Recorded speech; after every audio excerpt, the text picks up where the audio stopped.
Hello? You must be here to meet my husband, the weaver? No?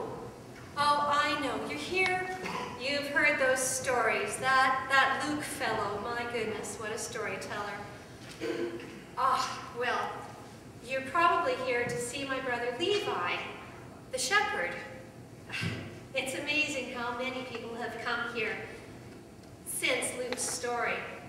But I have to tell you that Levi isn't very good with visitors. He's off in the hills right now with his sheep. And, but I could tell you, I was there for some of it. Yes, I can tell you. That's right. Oh, I wish you had met Levi when he was young. He was the perfect big brother. He would take me places, and he didn't seem to mind that I was so much slower than him. And sometimes he'd put me on his shoulders, and we'd run, and I'd feel like I was flying. Oh, it was wonderful. And my father was so proud of him. He was going to take over the family business. And my mother thought everything good of him. But then things changed.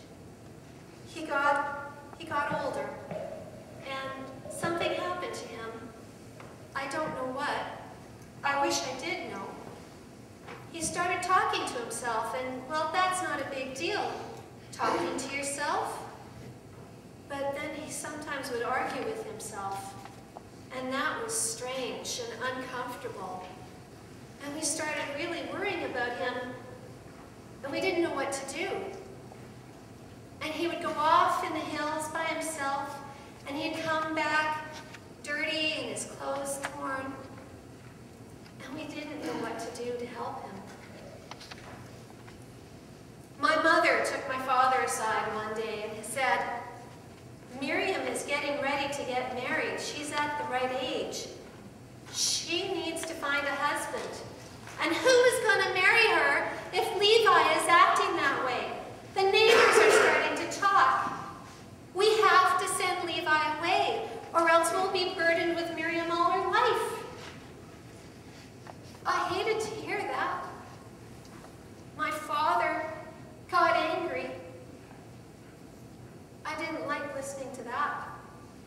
And he tried to tell her that it was nothing, that the neighbors were not talking about us behind our backs. And he went and he talked to the rabbi, and he got the rabbi to talk to Levi. And then he tried to get Levi apprenticed to a potter, to a weaver, to a baker. But every time, Levi would start hearing the voices and start arguing, and the next thing we knew, he wandered off again. We even tried to send him away to a farm. That didn't do any good either. One day, he was all excited. He came home. He had met a shepherd in the hills, and he had spent the day with the shepherd and the sheep. And he told his father, our father, he wanted to become a shepherd. My father was so angry. "No son of mine is going to be doing something that dirty. How could you? How could you betray me? You were supposed to take over my business. Shepherds are dirty. They're worse than scum. They never come to temple. They never come to synagogue. They're unclean. That's work for servants and slaves, not for my son." But Levi didn't listen. And he just wandered away. And we wouldn't see him for days on end. And sometimes he'd come back for a visit, smelling of sheep and sweat, getting a loaf of bread from mother and cleaning up. And then he'd be gone again. Well, it was almost time for me to be married. I was 12 years old, and it was definitely time. And I'll never forget, one night, it had been raining and cloudy the day before, and I had gone to sleep, and Levi came in the middle of the night and woke me up and said, "Miriam, Miriam, you've got to come, you've got to come." I said, "Levi, it's the middle of the night. Stop talking to your voices and go to sleep. I'll talk to you in the morning." But he kept pulling at me and grabbing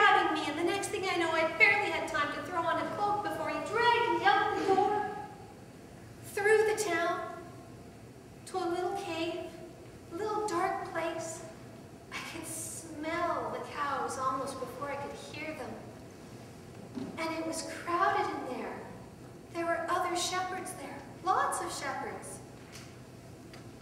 And there, in the feeding trough,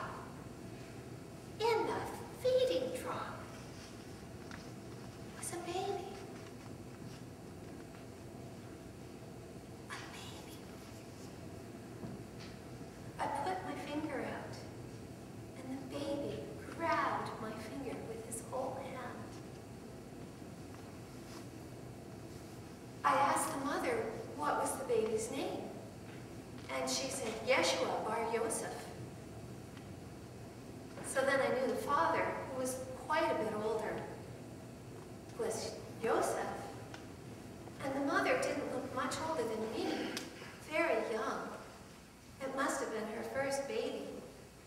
What a place to have a baby. And Levi, I forgot to tell you, he was a wonderful carver. He loved to whittle things and toys, and he used to carve little birds for me. He gave a little sheep to the baby, and the baby put it in its mouth, chewed on the head, and then gave the biggest yawn that only a baby. So we decided to sneak out, and the rest of the shepherds snuck out with us. And they talked about seeing lights and stars and voices in the sky, and we looked up at the stars. They had never seemed so bright. Well, years went by, and I almost forgot that strange night. I was too busy having babies of my own. I got married to the weaver, so I have to get this thread ready to be woven.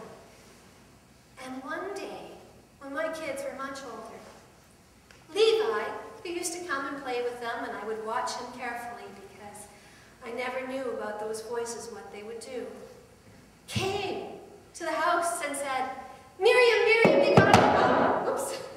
You gotta come, you've gotta come. Levi, okay, I will come. And he grabbed me by the hand, just like he had done so many years ago, pulled me through the town to the well at the center of town. There was a crowd there. They were listening to someone telling stories.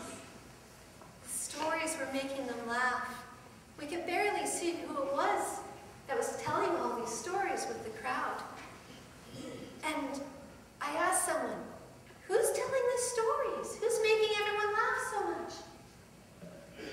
Yeshua bar Yosef. Yeshua bar Yosef? Oh, it couldn't be the same one. That's such a common name. Has it been that long?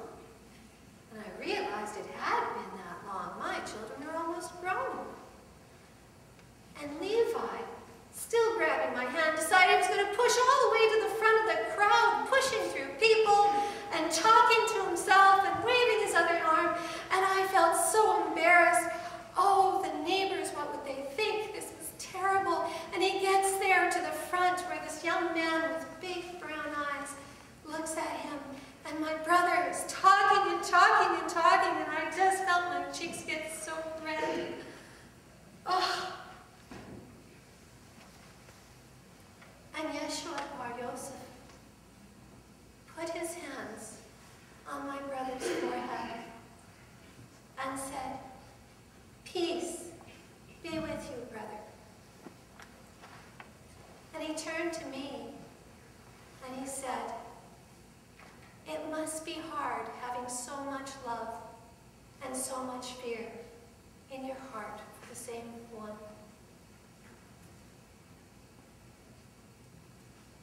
Here, take this, and when your brother is anxious, pass it to him and let him remember me. Levi dragged me back out of the crowd. I was in shock. How could he know? How could he know me so well?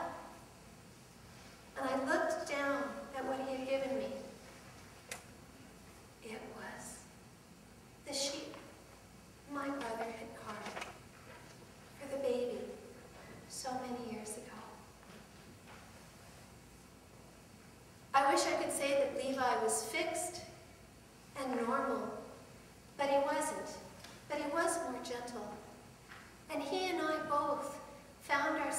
showing up every time a new baby was born in the village. He would have another toy carved. I would have a spare blanket or maybe a loaf of bread for the mother. And we did this to remember that baby. And sometimes on starry nights, I remember that story. What a special young man that was. I don't think I will ever forget it. Oh, well, I have to get the bread out of the oven, so I must go. And good luck in finding other shepherds. They're very shy people, but maybe if you go up to the high hills and listen for the stars, you might see them tonight.